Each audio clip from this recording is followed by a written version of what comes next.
So for continuity, a function f is said to be continuous at the point x equals c if and only if these three conditions are met. So the first condition is that the limit of f of x as x approaches c exists. The second condition is that f of c exists, or in other words, if we plug in c into the function f, it should exist.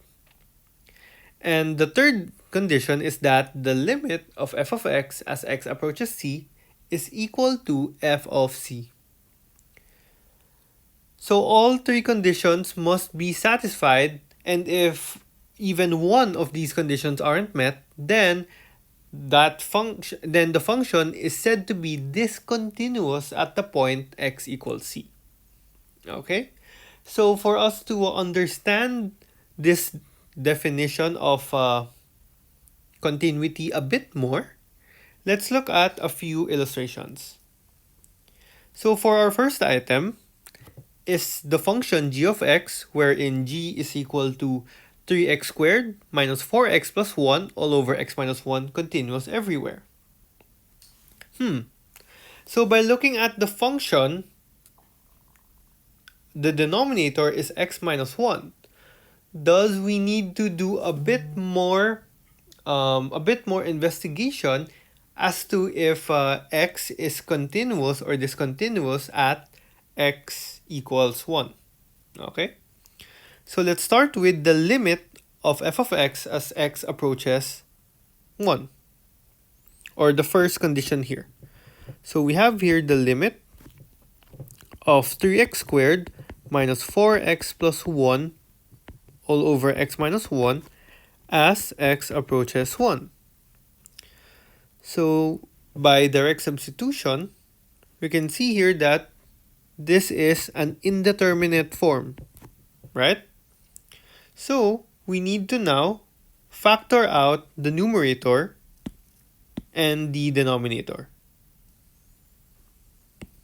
So note that for the numerator, this can be expressed as the limit of 3x minus 1 all over 3x minus 1 times x minus 1 all over x minus 1 as x approaches 1.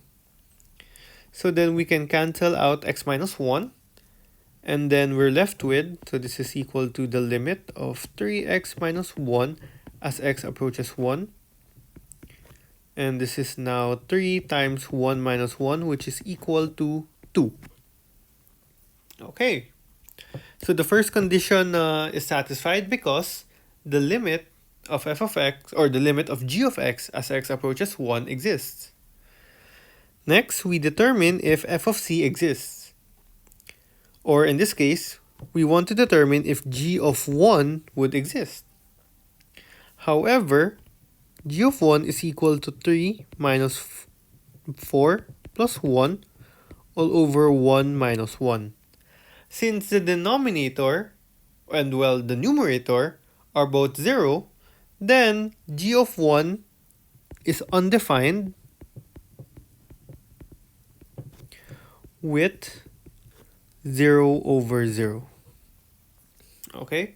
So since f of c does, since the second condition is not satisfied, then this means that g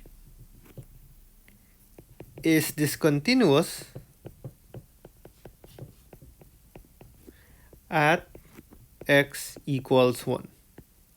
Okay? So g of x is not continuous everywhere because g is discontinuous at the point x equals 1. So that's for our first illustration.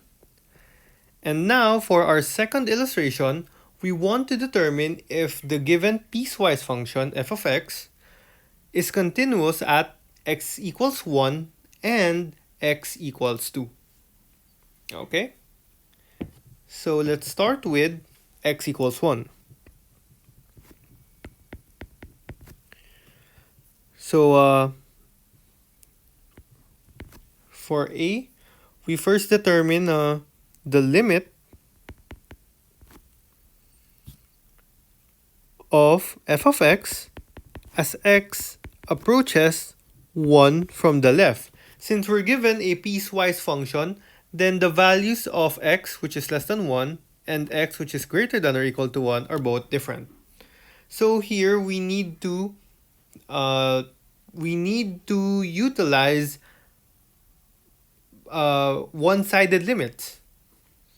So first, for the limit of f of x as x approaches 1 from the left, this is equal to the limit of 4x minus 3 as x approaches 1 from the left. Okay? And since 4x minus 3 is a polynomial function, then we can simply plug it in. So then we have here 4 times 1 minus 3, which is equal to 4 minus 3, which is equal to 1. And then next, we want to determine the limit of f of x as x approaches 1 from the right. So then this is now equal to the limit of x minus 2 all over 2x squared minus 5x plus 2 as x approaches 1 from the right. Okay. Then by substitution, since the denominator is non-zero, at 1, then this is equal to 1 minus 2 all over 2 minus 5 plus 2. So then this is equal to negative 1 over negative 1, which is equal to 1. Thus, this means that the limit of f of x as x approaches 1 from the left is equal to the limit of f of x as x approaches 1 from the right, which is now equal to the limit of f of x as x approaches 1, which is now equal to just 1. Okay. And next, we want to determine if f of 1 is defined, right? So f of 1 is equal to, here f of 1 is defined for values of x equal to 1. So then we will use this function here. Okay, so then this is a 1 minus 2 all over 2 minus 5 plus 2, which is equal to negative 1 over negative 1, which is now equal to 1. So since the second condition, f of 1, is also satisfied, then now we observe that the limit of f of x as x approaches 1 is equal to f of 1. Okay? Thus, this means that the function f of x is continuous at x is equal to 1. So f is continuous at x is equal to 1. Okay? So that's just for x is equal to 1. Now, we want to determine if the function f is continuous at x equals 2. Okay? So let's just erase this.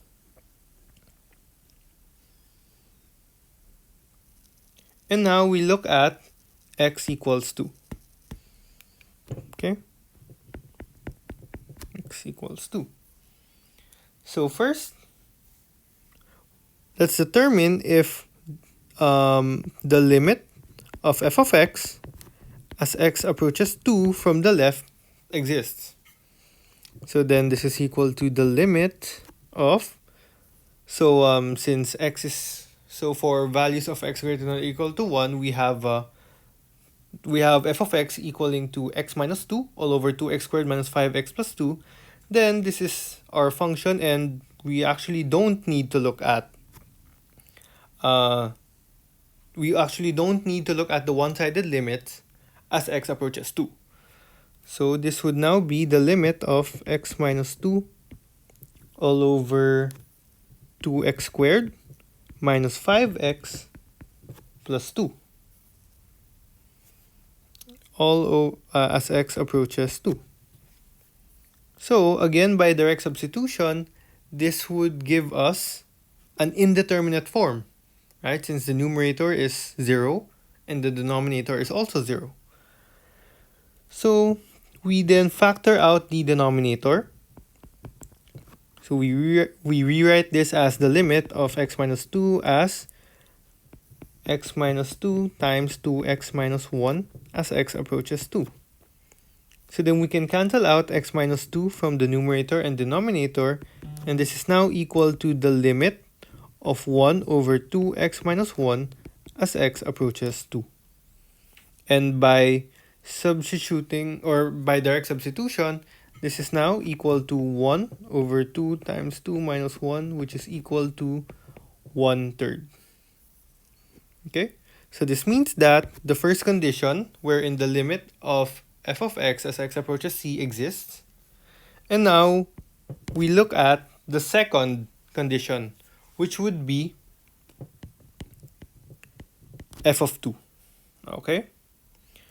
However, for f of 2, we then substitute 2 into the given function. So this is equal to 2 minus 2 all over 2 times 2 squared minus 5 times 2 plus 2, which gives us an indeterminate form of 0 over 0.